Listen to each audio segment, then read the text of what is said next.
Greetings, good people. It's Amina Bel de Soleil, and I want to welcome you back to the channel. Today, I want to talk to you a little bit about why I stopped eating meat. Um, and I want to just get straight into it because I am a big fan of brevity. So I believe in keeping things concise but correct. So there's multiple reasons. The first one that comes to mind is when you choose to eat animal flesh, you're consuming that animal's hormones. This is a living being, whether it is a cow, a pig, a chicken, a fish.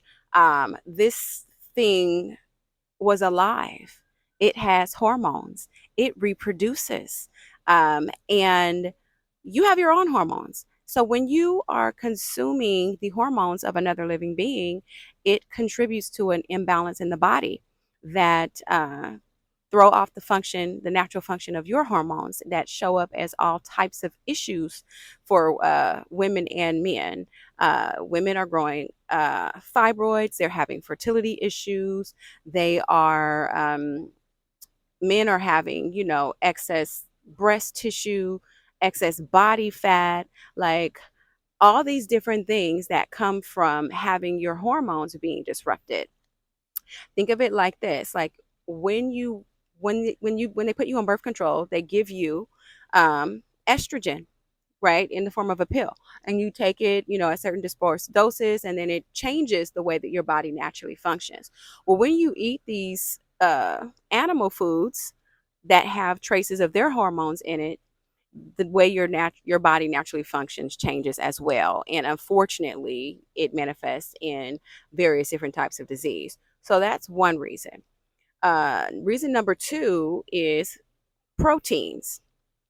When you are consuming animal flesh, you're getting an abundance of uh, different types of protein that are incompatible with the human body, to be quite honest. And it sends the body signals to grow tissues. So, excess tissues can manifest as different types of tumors, cysts, fibroids, cancer, even. Of course, I would say, venture to say it's the combination of the hormone and the proteins when you're getting to the cancer stages and other various toxins that are included in the meat. But that's just a part of it. Plant proteins and animal proteins are different. Um, Amino acids are the building blocks of protein, and this is primary what we get from plants primarily. Whereas, animals have fully formed their proteins, and it's just incompatible with our body and throws our body out of a balance, tells it to grow more tissues, among other things. And now we have different types of diseases. That can become terminal depending on how long we eat the meat, how contaminated it is, how much we do or don't detox. So there's the protein. Then we have the fats. Animal tissues are uniquely high in saturated fats and the types of fats that just are not very well metabolized by the body, and they get thrown off into the blood, a lot of it, and this is what clogs up our veins, clogs up our arteries, contributes to high blood pressure, um, heart attacks, heart disease, and stroke. I see people all the time in the hospital and they're like, why did this happen to me? Why am I getting sick? Because you are putting rotting tissue in your body. You are eating death. You're killing yourself slowly, day after day after day. And we don't have to do that. Because you're consuming this animal fat, this they're natural fats, and not only is it going into the blood, but then it's going to the body, right? So, and again, this type of fat is not very well metabolized by the body. So the body itself is hanging on to it, and it's gunking up the blood, contributing to issues, to diseases that can cause you early and preventable death. So there's the fats. Then, as if that wasn't enough, right? And then there is a whole other slew of carcinogens that come out when you cook it.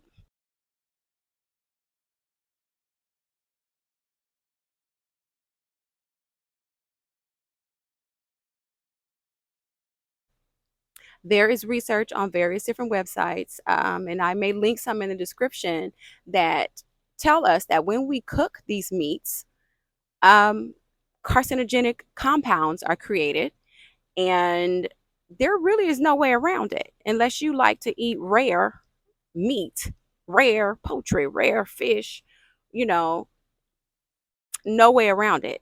And for those of us who are like, oh, well, you know, you can get, plants, aren't clean, and, you can get disease from them, and, they spray them with the pesticides and then this and the that. Yeah, that's true if you're not ensuring that you're primarily eating organic crops. But I would ask you to consider that the body develops disease to keep it simple, simple, simple, because it is overloaded with toxins that it can't get out, it can't remove.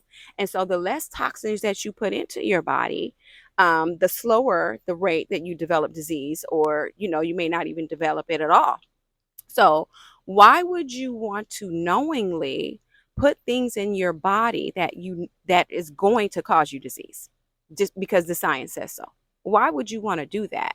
um, I have an answer: food addiction. When we think about addiction, we always want to talk about alcoholics or heroin addicts or people who smoke crack, but you have not seen addiction until you try to take a piece of chicken from somebody. Okay? Those people will cut you.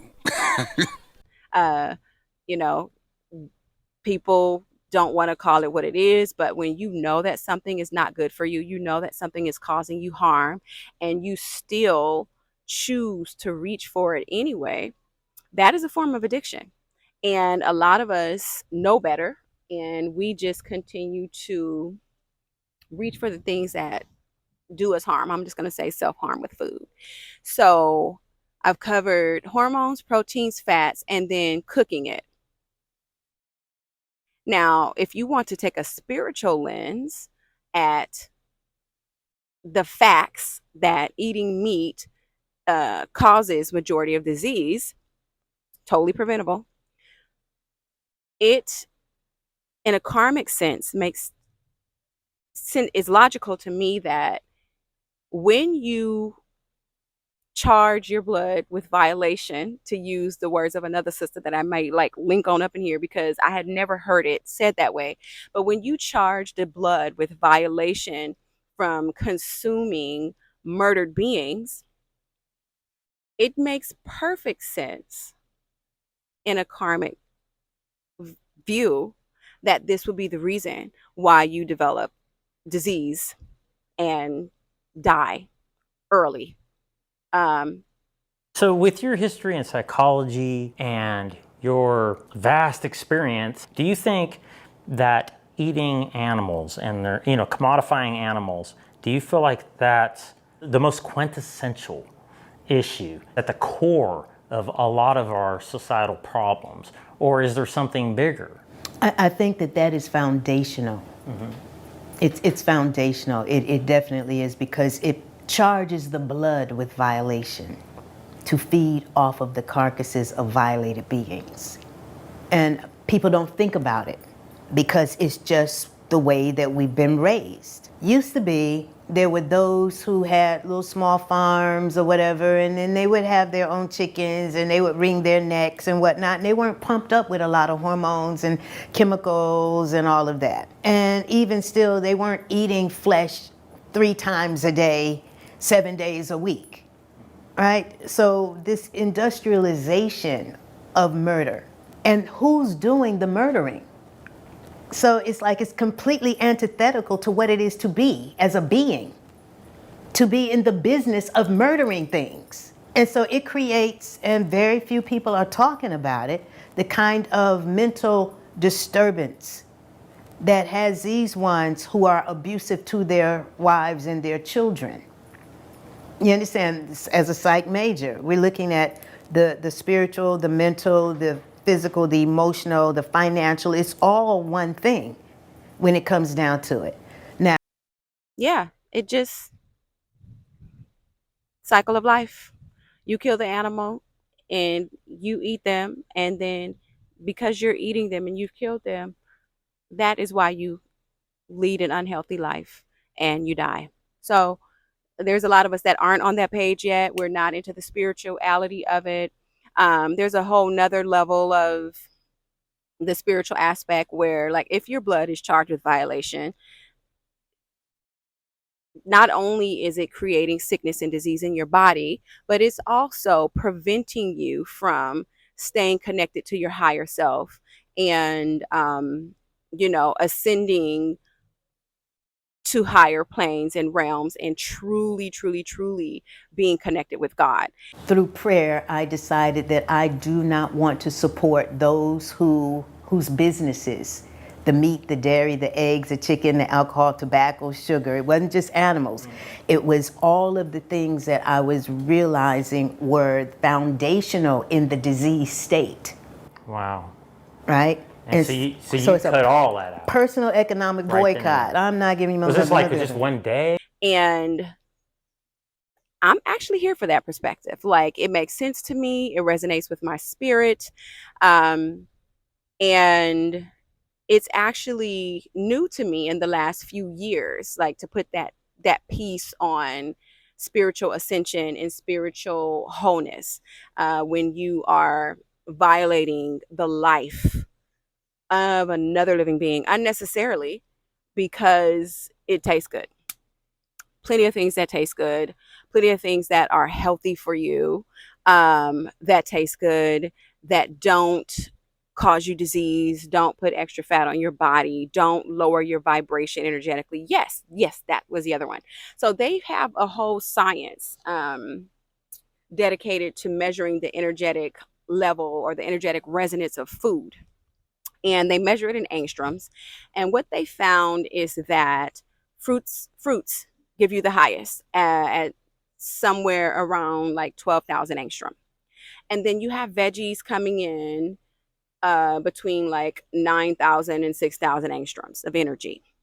Then you have all the dead things, the meats, the dairies, the processed foods, the things that have no life, that aren't, nourished and cooked by the sun. You have those coming in at like 3,000 and below angstroms of energy. So if you just think of it from a perspective of how to fuel your body, you want to eat the highest energetic foods or the lowest energetic foods. I am reaching for the highest. Just, I won't even say majority of the time, like all the time. Like, that's where I'm at in my life, on my journey. And I'm really, really happy about that, because you can very easily eliminate some of your emotional issues just by changing how you eat. The anxiety, the depression, the sadness, if it, isn't a depressive level, just by changing what you eat, because you're taking in more higher energetic foods and you are not taking in as many of those that lower your vibration. Not to mention, or just don't give you that much energy. Not to mention that if you believe in the transference of energy, you're consuming the animal's energy. And I can tell you that even the animal, it is my belief anyway, even the animal that has lived the most happy, grass-fed, pastured life, experiences some fear when it knows that it's its time to die. Experiences some stress, experiences some anxiety, experiences that pain that gets charged in its tissues, in its blood, when it knows that death is coming. I don't know really how much that works for fish. I think it does, because they wiggle around and flop around and on the hook and all that stuff. And so they know something bad is happening to them because it doesn't feel good. And now it's in their tissues, it's in their blood, and you're eating it.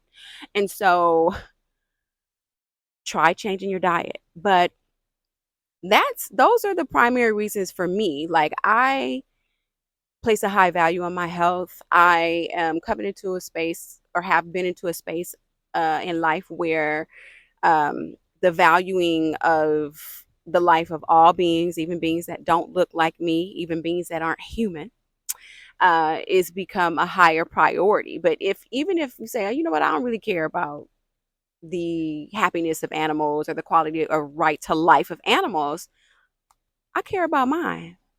I care about the quality of my life. I care about my health. I care about, how I'm going to be able to move about the world, and, the energy that I'm going to be able to give, and the quality of life that I have on this earth. So that's number one for me. Preventing disease goes hand in hand with that. And then you can bring in the animals and their right to life under that. It is a self-love journey like no other to consciously make decisions that are for your highest good and do no harm. And so that's why I stopped eating meat. It's been a long journey for me. It's been about 18 years, like vegetarian to vegan to pescatarian to back to, detoxing and cleansing and, reintroducing all the things, having some negative health effects, of course, because this is what happens when you eat things that are not biologically compatible and good for your body. Your body's going to develop disease, period. Like epigenetics is probably like 2% of all disease. It's really, really, really driven by diet and environment. And so, more diet, more so than anything. So, yeah, it's been a journey, but I am here and am grateful that I've stayed on the path and that I've been able to raise my level of self-worth and level of self-love to keep consciously, actively choosing to make decisions that are best for my overall health and my highest good. So, you know, do you eat meat? Um, are you thinking about stopping? Um, Tried several times? Like, share your journey with me. I'd love to hear from you. I'll be offering holistic health coaching soon for those who need, that support, that guidance, that push to break the addiction to these foods that are harmful to our health and really step into a period of life where they are healthy, disease free, happy, emotionally balanced, and spiritually ascending. So I thank y'all for watching and wish y'all peace and blessings. Until the next one. Oh, yeah. Please like, subscribe, and share. I am trying to find my rhythm with this channel and have lots of great content planned. So, like, subscribe, share, help me get the monetization up, and stay tuned for my coaching programs coming soon.